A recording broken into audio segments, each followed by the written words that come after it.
Hey everyone, it's Tyler Stroke from Universal Rackets, and today we're going to be talking about utilizing tiny steps to get into the proper position to make consistent contact with your forehand and your backhand ground strokes. Next time you're watching a tennis video, or after this video, I want you to go on YouTube and Google your favorite tennis player. I want you to not watch where they hit the ball. I want you to watch their feet.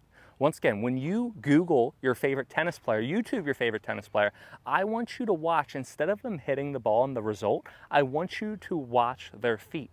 It is a whole nother game. What you're going to see with your favorite player is you're going to see them move their feet, tons of little tiny steps, okay? If you ever go to US Open or Australian Open or any hard court tournament, all you hear is, can you guys hear that, right? All you hear is ch-ch-ch-ch-ch. The reason why is because, think, for the forehand and the backhand, the reason why pros take so many little steps to get to their forehand and backhand isn't because they just want to do it. It's because they have one contact point for their forehand and their backhand. Now, they want to adjust their feet as much as possible so they can make contact in the proper position. They want to get it pinpoint exactly where they want it to be. So by utilizing tiny small steps, that's going to get them into that proper position. Well, I could just take two big steps and I could get there. No, you can't, because think, the ball's not just coming right at you. It's coming lower. There could be wind. There could be spin. It could be an uneven bounce, right? So you have to continually be moving until right before you make contact with the ball.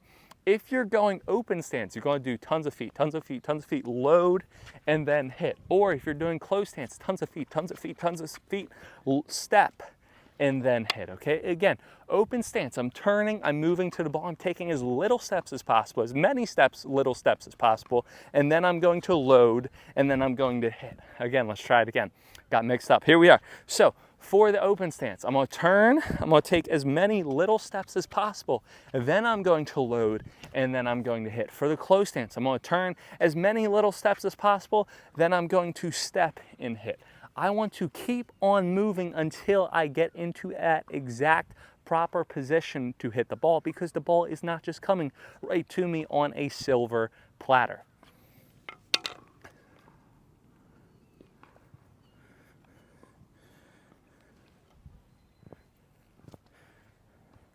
It is one thing to get the stroke down, but it's another thing to be able to execute it with the proper positioning and proper footwork. That's why when I start out, or anyone at Universal Rackets starts out with a student, they do drop feeds to start, right? So if you're learning tennis, you're just going to stand right here. I'm going to drop the ball out in front of you, and you're going to swing. The reason why is because it's so much easier to get the stroke down, right? Now, after you get the stroke down, after you learn the proper stroke, then what I'm going to do is then I'm going to start doing drop feeds where I'm over here, I feed the ball. So if I'm the student, I'd have to move over a little bit and then hit. That's a little bit more difficult. And then what's even more difficult is when you're out actually hitting against someone, because it's not coming right to you. So again, that is why you want to make sure that you take as little steps as possible. A great drill to do is go out and do a self feed and see how many steps can you take before you make contact with the ball. A great way to do this, ensure that you get maximal steps, is instead of just tossing it forward, you're going to toss the ball up in the air, little step, little step, little step, and then hit. Same thing for that backhand. Toss in the air, little step, little step, little step, and then you're going to hit. By taking little steps again, it's going to get you into a better position to get to the ball. Now, we're not all pros. We're not all going to take 15 million steps like the pros do, but if you can take 2, 3, even one more extra step than you normally do to get to the ball, you're going to be able to get much more better contact. So again, one little step or a few more steps and you will be able to get that better forehand or backhand ground stroke. Once again, my name's Tyler from Universal Rackets. If you guys have any questions, comments, or concerns, please let me know in the comments below. Make sure to check our new ebooks. They're on sale right now. Click the link in the description. Make sure to subscribe and follow me on Instagram. Have a good one and happy hitting.